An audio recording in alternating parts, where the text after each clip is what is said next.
जय मसीह। Good morning. जैसे कि कल मैंने बोला था कि साम 37 का हम लोग स्टडी करेंगे हर एक दिन डेली डिवोशन में, और हम चार पद लेंगे। तो कल मैंने लिया था पद 1 से 4, अब मैं आज लूँगी 5, 6, 7 और 8। मैं पढ़ती हूँ, आप मेरे साथ बाइबल खोल करके पढ़ सकते हैं।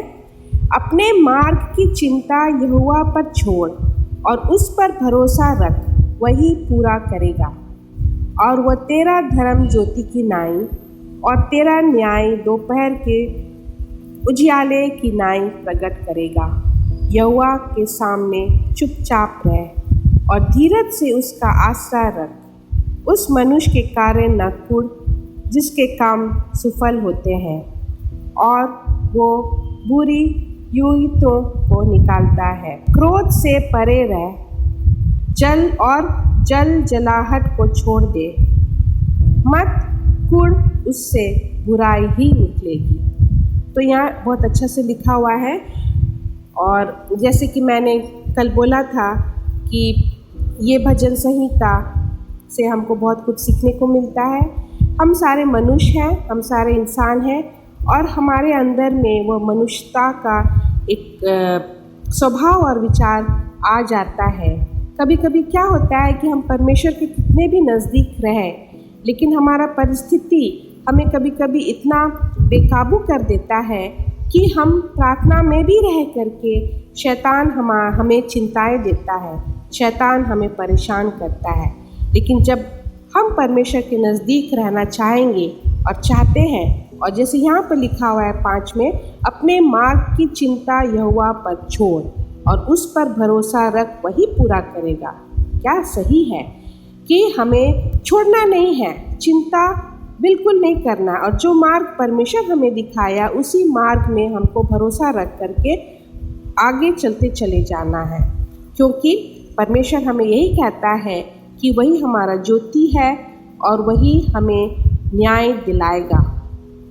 और कभी कभी क्या होता है कि जो हम, जैसे मैंने कल बोला कि जो हमारे देश का सिस्टम, जैसे ब्राइबरी होता है, जैसे हम अपने आँखों से देखते हैं, जब हम न्यूज़ चैनल्स खोलते हैं हम देखते हैं कि हम नागरिक का कितना अन्याय होता है। विशेषकर जो गरीब तत्व के लोग हैं उन पर कितना मुसीबत पड़ जाता है।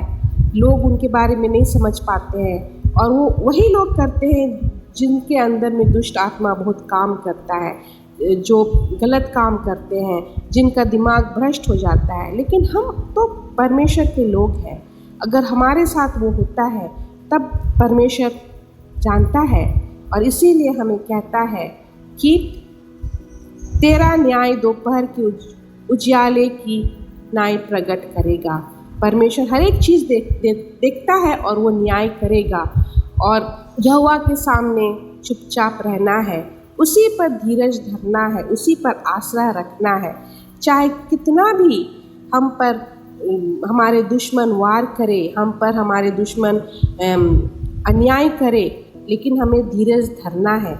और जब हम परमेश्वर का वचन पढ़ते हैं और उस पर मनन करते हैं हर एक दिन, तो हमें वो पवित्र आत्मा हमें धाड़स रखने को कहता है। पवित्र आत्मा हमें कहता है कि हमें चुपचाप रहना है, क्योंकि हम उसी परमेश्वर, उसी महान यीशु मसीह जो हमारा मसीहा है, वो बहुत महान है। उसने ये जगत को रचा, उसने हमें रचा, और हमारे ज़िंदगी का जो प्लान उसने वो रखा है वो अवश्य अच्छा करेगा। चाहे हम जितना भी हमारे दुश्मन हो, ये गलत लोगों के बीच में हम रहते हैं, या हमारा शायद वैसा कभी कभी हमारा आस पड़ोस के लोग वैसे होते हैं, कभी कभी ऑफिस में हम देखते हैं कि हम मसीही लोग को कितना प्रताड़ित किया जाता है।